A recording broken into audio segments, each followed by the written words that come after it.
sons, bastards, curse!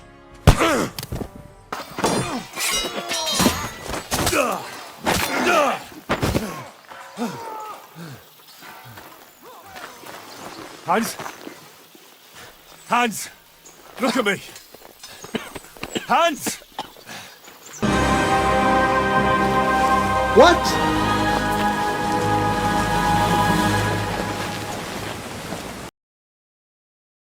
I finished the Trotsky area in my last stream.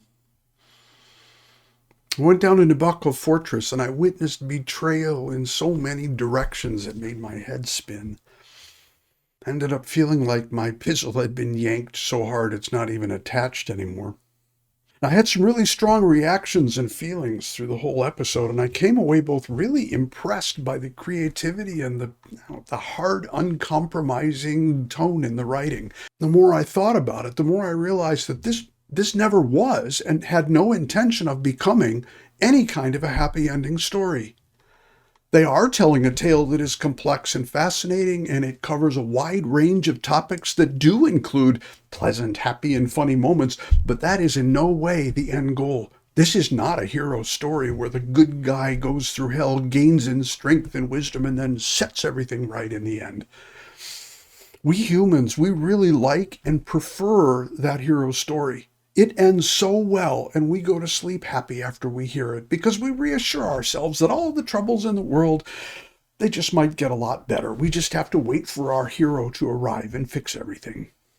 And after finishing Saturday night's stream, I did head for bed, but feeling hungover and twitchy with a million things demanding attention. Now that's sort of a lifelong condition for me, but that's usually a million different things. Saturday night was spent sorting through and trying to make sense out of being knocked sideways so hard. I'll make a second video about this part of the story arc where I deal with more gameplay details. There were a few things I found distracting, several things that were incredibly well done, surprising or not, and there were some surprises along with a bunch of oh well done moments. Now, for this video, I'm only focusing on my reaction to the end of this latest chapter and what I think I finally realized about the game's overall story. And also, if you're still watching at this point and you haven't subscribed, it's never necessary, of course, but if you actually enjoy this nonsense, a sub might make it easier to find my next episode of this drivel. I get impatient easily. I keep it under control pretty well, but it's hired into my neurochemistry. When we headed south to Nebakov Fortress, I already knew it wouldn't go according to plan. What I was expecting, though, was something along the lines of bad guys would get away, like Istvan or the bandit leader in the fortress. And I was guessing that maybe Olda Samin might be in charge of something and that we'd have Trotsky-related problems somewhere or something. Or maybe the Chamberlain would find a way to screw us over in the process of the fight. I really fucking hated that slimy toad. Or we would take over the fortress and discover secrets that showed von Berghoff's true colors, which I was already pretty sure were 100% against us. He smelled bad from the moment that I met him. You know, that kind of thing. Instead, well, you know the story. Explosions and confusion, desperate fighting that led to capture, a fight to get out of the capture that led to Henry's death? And then again, no, he's not dead. But here we are as Father Godwin for the second time in the game, which means, okay, we're not all the way at zero, we're just imprisoned. We didn't go all the way to zero until an hour later when we failed to hold the tower against the finger of God.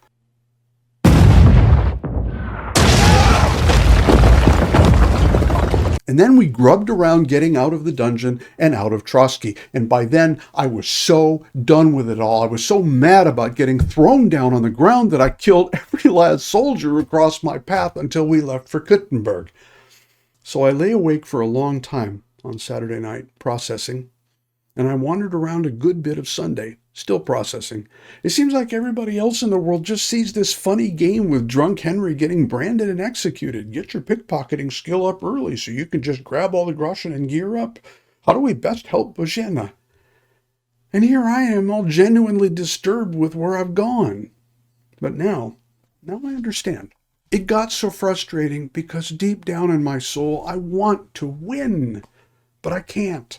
Playing as Henry, every time I get set up in the right direction, something happens and I slip all the way down in the mud again, all the way back to zero. And it is so irritating that no matter what I do, I can't make progress. But then, as von Berghoff is leaving us behind in Trotsky, he says this. The Istvan Tod is a master of your craft. He harassed Wenceslas' allies, just as you did King Sigismund's. He did a good job in Zassau, and he would have done so here too, were it not for Hanush's pair of buffoons. It's right out of Scooby-Doo. I would have got away with it too if it weren't for you meddling kids. Those two buffoons. You can almost taste the frustration and indignation that two nobody clowns kept getting in his way, even just a little. And then later, I went back and rewatched the scene with Istvan, and it finally clicked, at least for the story so far.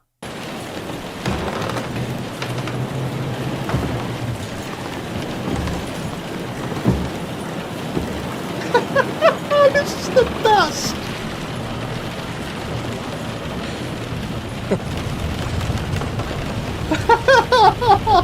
That was awesome! You just won't give up, will you? Exactly!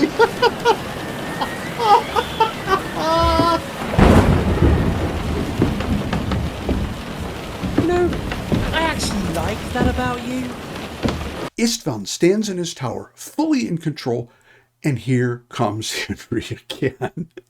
Healed up, dressed in some armor that he'd cobbled together along the way from the guards that he had killed, and yet another sword. The hell with the one that he's been chasing all over Bohemia. Any sword will do in a pinch. It was so maddening to Istvan that he couldn't help but laugh, and I did too while I was playing. It's like trying to kill the cockroach that keeps escaping back under the baseboard, only to pop out again as soon as you leave. From the very beginning, the game robs him of every important person in his life and then lets him go.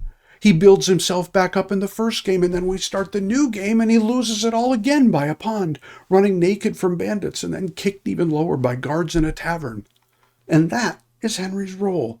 This isn't a hero story. Henry's not a hero. He's a relentless cockroach. His tenacity and stubborn insistence on continuing to put one painful foot in front of the other is what elevates him above those around him, even as most of them ignore or can't understand how unusual and admirable and almost superhuman that trait of his is. So now, I think I'm ready to get on with the game. I think I understand. Now, I'm not expecting Henry to win. I'm expecting him to survive. I'm assuming that whatever is coming will not be wonderful. I'm guessing I'm in for several more baptisms in mud, punctuated here and there by some tasty treats and happy moments. And I'm pretty sure that when this story is finished, we will be leaving Henry to head off on his own without us into a muddy field, where he will very, very likely continue to survive for a lot longer than the rest of us would. So, I'm off to start the next live stream in a few minutes. Now that I think I've got it sorted out, I want to see the rest of the story unfold. I hope to see you again for another video. Either way, thanks for watching.